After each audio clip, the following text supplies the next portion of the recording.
I'm excited to speak with our next guest, Christy Forhan. She is the Greater West Bloomfield Historical Society liaison to the West Bloomfield School District.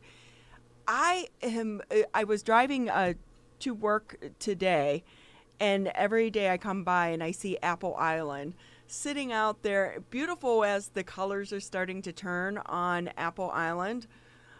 I have yet to be out there. I keep missing the tours. I Oh, want to go. How are you today? I'm very good. Thank you for having me. I guess we should start out for the people who don't know what Apple Island is. Fill everyone in. Okay. Well, if, as you said, Ronnie, when you drive along Indian Trail or Old Orchard Trail and pass Orchard Lake, the lake, there's a large landmass in the center, and that is Apple Island. It's about 35 acres, very unusual, large island for a lake of that size. And yeah, that's Apple Island. I can tell you a lot more about it, though. Yeah, and because how did it come to be, and how is such a beautiful piece of property survive being developed during this world that we live in? Because I would think someone would love to have that as their private residence, Right, put a house out right. there, and especially now during COVID, you could avoid everyone out there. Yes, you sure can. Well, in fact, there is history of families living on the island going back into the mid 1800s after the land around Orchard Lake was conveyed to the U.S. government with the Treaty of Detroit in the early 1800s. There were a series of owners, mostly of Scottish descent, because this area was settled by Scottish immigrants. And in 1856, Colin and Caroline Campbell, successful merchants from the city of Detroit, bought the island as their family's personal summer retreat. So for about 60 years, the Colin and Caroline and their extended family and many friends had homes on the island. They vacationed there all summer, just kind of like what we would do when we go up north to our cottage. And the children grew up on the island. It was a very bucolic setting, a chance for the family to escape the grime and the busyness of the city. And they lived on the island in the summers for almost exactly 60 years. And there's evidence still of some of the homes that were on the island, and we also have photographic evidence. And then when the patriarch and matriarch passed away, and their children, Forrest and Caroline, who was named Tina, she was the second generation Caroline, they were in charge of the island, and they were getting older, and it was just getting hard to maintain 35 acres with lots of buildings on it. And their close friend, a gentleman named Willis Ward, who at the time was purchasing a lot of land around the lake, he was trying to develop his own version of sort of a Shangri-La with large lots and horse trails for families to live out in the country. Willis stepped in and purchased the island because it was just getting to be too much for the adult Campbell children. And Willis owned the island from 1915 till he passed away in 43. He built his own summer home on the island, and it was the only building, well, maybe one of two buildings that were electrified. Ultimately, Willis conveyed it to his daughter, who ultimately donated it to the school district. And that's really kind of why we're talking about it right now, because on October 11th, which is just a few days from now, will mark the 50th anniversary that Marjorie Ward Strong, she had passed away, with her dying wish, they say, was to convey the island to someone who would preserve it as an educational woodland sanctuary. She didn't want to see it developed. She didn't want to see it bulldozed. And so her wish was to have it dedicated to the school district. So on October 11th, 1970, her husband, General Frederick Strong, was met with the superintendent of the school district at the time, and even Governor Milliken attended, and they had a dedication ceremony on the shores of the lake, and the island became school district property. What a wonderful gift that they gave to the school district and all of the people here within the area. So, are there any buildings still actually on the island right now? Well, as you can imagine, when the Willises left for the final time in the early 40s, these most of the construction was wooden construction with stone foundations. Some of the newer buildings that the wards had built were construction block. But when there's no one out there to maintain them, and you get the ravages of weather, you get some shenanigans, possibly a fire or two, not really sure, but most of the construction is down. The Historical Society works hard to keep those sites visible for our tours so that there is an educational value to being able to explain how the island was used back in those days. So there are no standing structures, but there are lots of evidence of at least 4, 5, 6 different buildings that were on the island. So I know typically there were tours, I think once or twice a year that people could take to go out and actually visit the island. Those had to be canceled this year due to COVID. How can people see it now? Are you doing anything virtually like so many other organizations? Right. Well, let me speak to the live tours first, because we do hope to resume those in 2021. So the Historical Society does offer guided community tours, usually the first weekend in June. So you just have to watch the website for the details. And you'll learn a lot. You'll get a tour of the island. You'll get to see those different sites that I referred to. And that is also a major fundraiser for the Historical Society. And then the Historical Society also acts as docents for tours. All the second grade students in West Bloomfield schools, it's the tradition that they too get a tour. They get a boat ride, which is pretty exciting for a lot of the kids, and they get a tour of the island and a visit to the museum which is right there at Long Lake Road and Orchard Lake Road, the Historical Society Greater West Bloomfield Museum. So those had to be curtailed for 2020. So what we did is put together a virtual tour. So we do have a video tour of the island.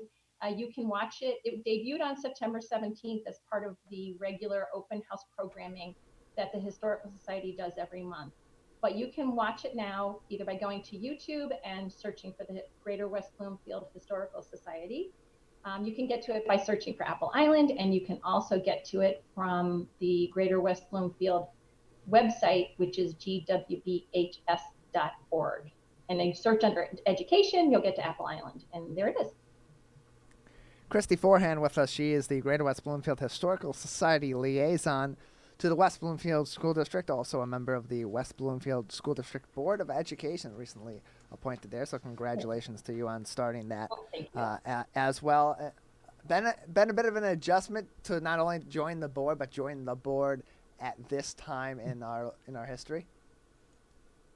It's only been a couple of weeks, so I'm just getting into how the transition between being a volunteer for the school district to being a board member.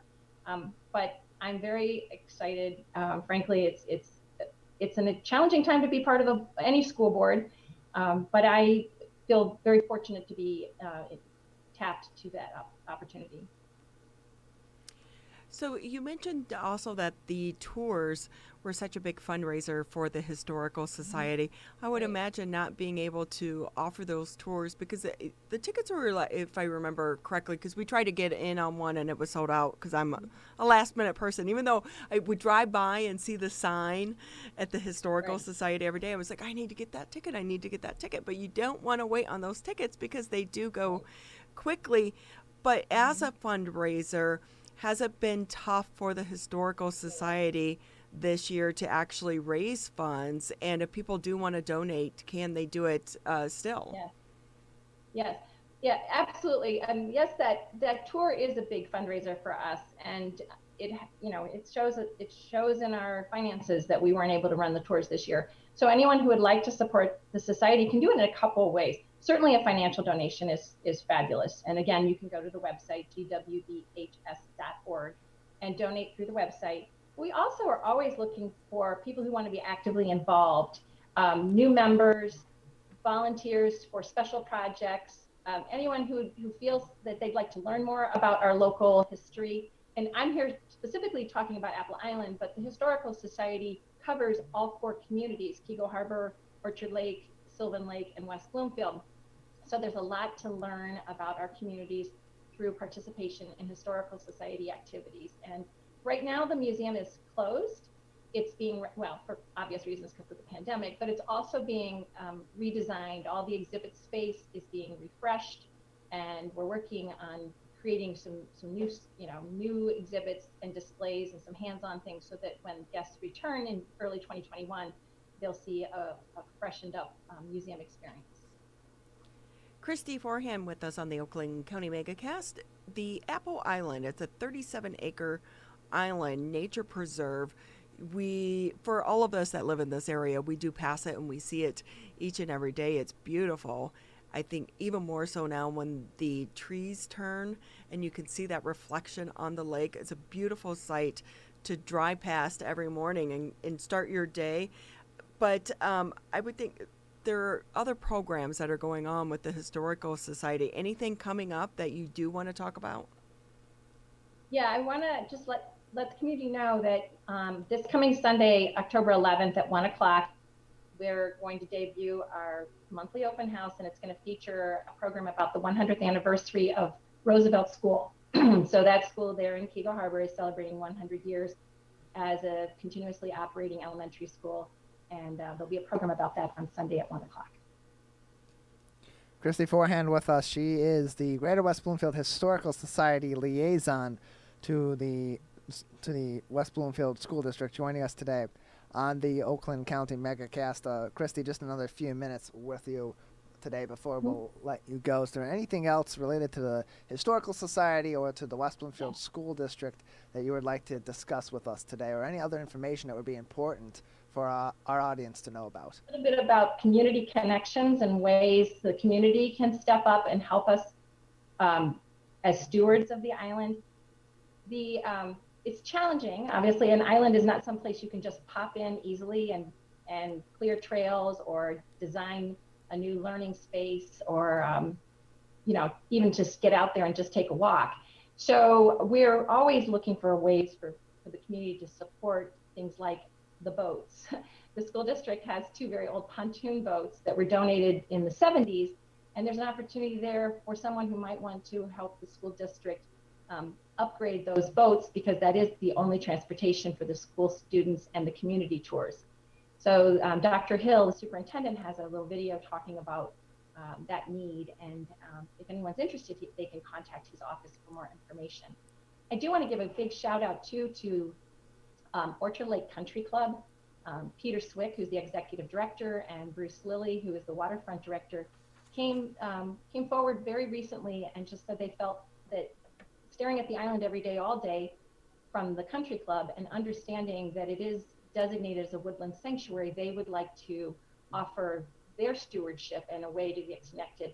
So last week, I was fortunate to take a crew from the country club out to the island, and we spent like 3.5 hours with their chainsaws and weed whackers and cleared the trails and took down some of the fallen timber that was blocking some of the historic sites. And that's maintenance that's often done by the school district maintenance crew or volunteers from the Historical Society.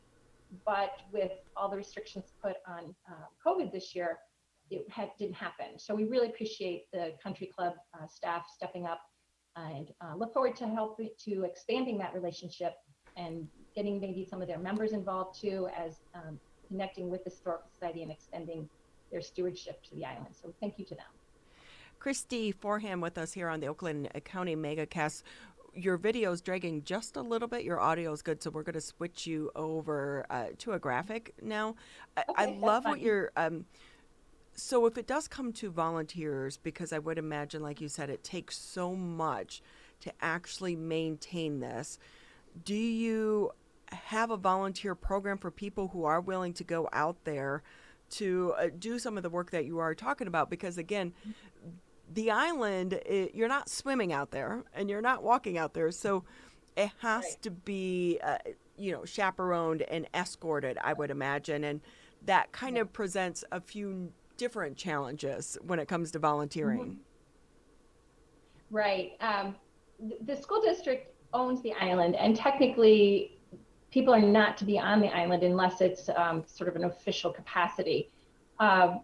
But if they would like to participate in trail maintenance or become a docent to help give tours, just volunteer through the Historical Society. There's a link on there on getting involved. Send an email, indicate your interest, and we will make that happen. And I know it is official school property. I've heard through the years, I know people that have boats that are on that lake. And so I would imagine sometimes is it somewhat of an issue to try to keep trespassers off of the island? Well, I'll just say, having been out there 4 times this summer, Are you people know there have are been people people on pretty the island. respectful or no? I mean, Yeah, and that's really what I was going to say. There was, I took off maybe a small bag of trash in the time I was out there this summer. So if people do feel compelled, just please don't leave your trash, and be respectful and don't get hurt because it's an island and you're out there by yourself. And we would never, I can't advocate for people go to the island unescorted. I just, I'll just leave it at that. right. Which it kind of makes it hard because you want people to explore it, but it is private property. It's not to be explored on your own Right. because you don't know the Right. land. And it's really important, the artifacts and historical sites that are out there, I mean, they're in large part, they're decaying because people got kind of aggressive with some of the buildings or the bricks, or, that's part of what happens to a building over time is just people, being silly. So we really work hard to try to preserve those sites so that there is evidence of the human interaction with the island. And if people go out there and damage those sites, it really makes it difficult for the Historical Society to preserve them.